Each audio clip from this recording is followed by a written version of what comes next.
धान के फसल पर आखिरी यूरिया का प्रयोग कब करना चाहिए, आखिरी यूरिया के साथ और हमें कौन कौन से खाद को मिला करके देना चाहिए, या जो हमारी धान की फसल है यह गभोट की अवस्था आने से पहले इस समय हमें कौन कौन से खाद को कितनी मात्रा में देना चाहिए, जिससे कि हमारे धान के फसल पर बहुत ही अच्छा उत्पादन देखने को मिले। तो किसान भाइयों, यह जो सारा टॉपिक है यह एक ही है। आज हम इस वीडियो पर इसी टॉपिक के ऊपर बात करेंगे कि धान के फसल पर आखिरी यूरिया कब देना चाहिए, आखिरी यूरिया के साथ हमें और कौन कौन से खाद को मिला करके देना चाहिए। किसान भाइयों, इस वीडियो में मैं आप लोगों को 3 ऐसे बेहतरीन खाद बताऊंगा जिसे यदि आप धान के फसल में आखिरी खाद के साथ मिला करके दे लेते हैं तो पिछले साल के मुकाबले इस साल आपके धान के फसल पर 100% गारंटी के साथ 5% ज्यादा उत्पादन देखने को मिलेगा। प्रति एकड़ लगभग 4 से 5 कुंटल ज्यादा उत्पादन देखने को मिलेगा। तो किसान भाइयों, पूरा जानकारी के लिए वीडियो को अंत तक जरूर देखें। जानकारी पसंद आए तो वीडियो को ज्यादा से ज्यादा लाइक करके शेयर कीजिए,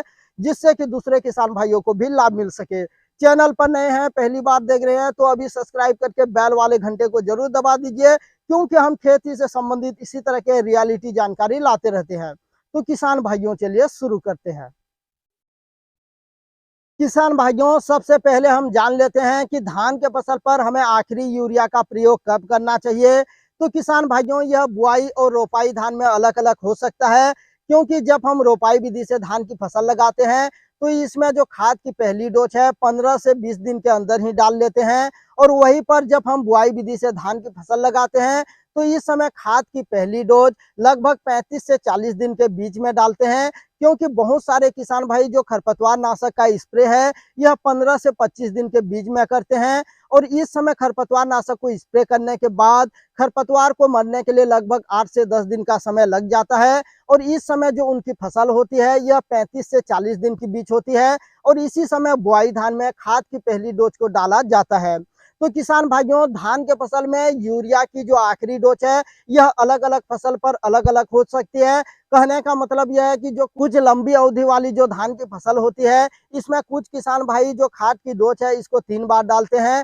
और वहीं पर जो छोटे अवधि वाले फसल होते हैं इसमें लगभग 2 ही बार डालते हैं। तो किसान भाइयों, जब भी आपकी धान की फसल में आप आखिरी यूरिया का प्रयोग करते हैं, या जब आपकी धान की फसल गभोट की अवस्था में आने वाली होती है, उसके लगभग 15 दिन पहले आपको लेना है प्रति एकड़ यूरिया लगभग 15 से 20 किलोग्राम। इसी के साथ आपको लेना है पोटास 25 से 30 किलोग्राम। इसी के साथ आपको लेना है बोरान प्रति एकड़ 4 किलोग्राम, और इसी के साथ आपको ह्यूमिक एसिड 1 किलोग्राम को मिला करके यदि आप धान के फसल में आखिरी यूरिया के साथ छिड़काव कर देते हैं तो आपको बहुत ही अच्छा रिजल्ट देखने को मिलेगा। और यदि आपकी धान की फसल गभोट की अवस्था में आने वाली है, गभोट की अवस्था से लगभग 15 दिन पहले आप इसका छिड़काव करते हैं, तो इस समय आपको और भी बेहतर रिजल्ट मिलेगा, और लगभग पिछले साल के मुकाबले इस साल आपकी धान की फसल में प्रति एकड़ लगभग 5 कुंटल ज्यादा ही उत्पादन देखने को मिलेगा।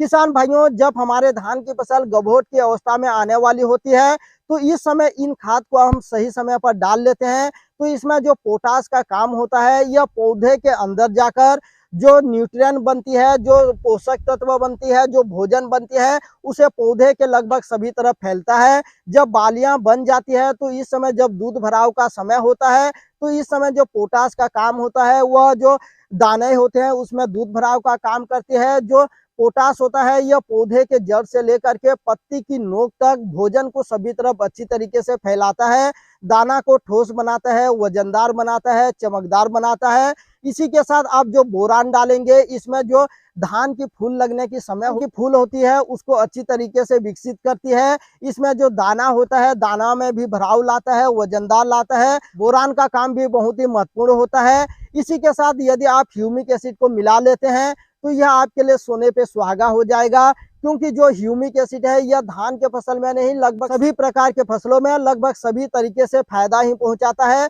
इस समय यदि आप धान के फसल में ह्यूमिक एसिड को डाल लेंगे तो जो रुकी हुई ग्रोथ है वह अच्छी तरीके से होगी, दाने में भराव होगा, साथ ही साथ जड़ों को और भी अच्छी तरीके से विकसित कर लेगा। आपकी धान के फसल में जो रोगों कीटों का अटैक होने वाला है उसको कम कर देगा, रोग प्रतिरोधक क्षमता को बढ़ा देगा। इसके अलावा जो सबसे महत्वपूर्ण बात है, इसमें प्रकाश संश्लेषण की जो गति है इसको तेज कर देगा। इस समय जो धान की फसल है इसमें बालियां बनने का समय होता है। इस समय जो धान की फसल है यह गभोट की अवस्था में होती है, तो इस समय इसे ज्यादा भोजन करने की आवश्यकता होती है, ज्यादा भोजन बनाने की आवश्यकता होती है। तो इस समय जो ह्यूमिक एसिड का काम है यह प्रकाश संश्लेषण की गति को बढ़ा देगा, जिससे कि जो धान की फसल है यह बहुत ही अच्छी तरीके से हरा भरा बने रहेंगे। यह पकने तक जो पत्ती है यह हरा भरा बना रहेगा, इसमें क्लोरोफिल की मात्रा अच्छी तरीके से रहेगी। तो किसान भाइयों, कुल मिलाकर के आप धान के फसल पर आखिरी यूरिया के साथ, या आप जब आपकी धान की फसल गभोट की अवस्था में आने वाली होती है, लगभग उससे 15 दिन पहले इन खादों को मिला करके डाल लेते हैं, तो आपको बहुत ही अच्छा उत्पादन देखने को मिलेगा। तो किसान भाइयों, आज की यह जानकारी अच्छी लगी तो वीडियो को ज्यादा से ज्यादा लाइक करके शेयर कीजिए। साथ ही साथ चैनल पर नए हैं तो सब्सक्राइब करके बेल वाले घंटे को जरूर दबा दीजिए, क्योंकि हम खेती से संबंधित इसी तरह के रियलिटी जानकारी लाते रहते हैं। तो फिर मिलते हैं नई जानकारी के साथ अगले वीडियो में, तब तक के लिए जय जवान जय किसान।